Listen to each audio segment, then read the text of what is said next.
All right, next I want to cover joints.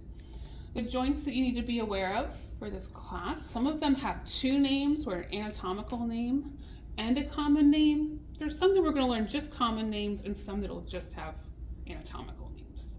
So this first joint here, where the scapula meets the humerus, is known as the scapulohumeral joint.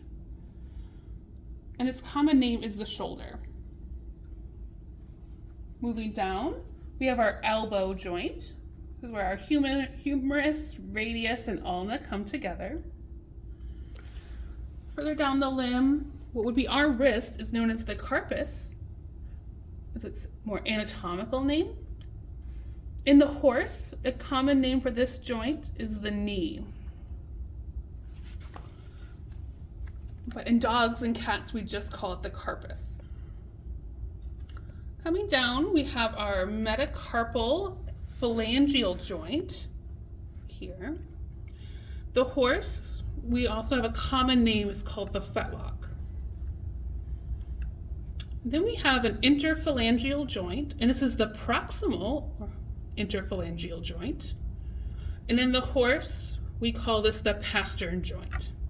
It's between the long pastern and the short pastern bone. Finally, we have the distal interphalangeal joint. And in the horse, this is also known as the coffin joint, and it's next to the coffin bone. In our rear limb, we have our hip joint, where the femur attaches to the pelvis. It's also known as the coxofemoral joint. In our way down, we have our stifle joint. This would be similar to the knee in the human. We just call it the stifle. Then we have our tarsus joint. The tarsus joint, its common name is known as the hock. Then coming down, we have a metatarsal phalangeal joint. Metatarsal phalangeal joint. And this is still called the fetlock for its common name.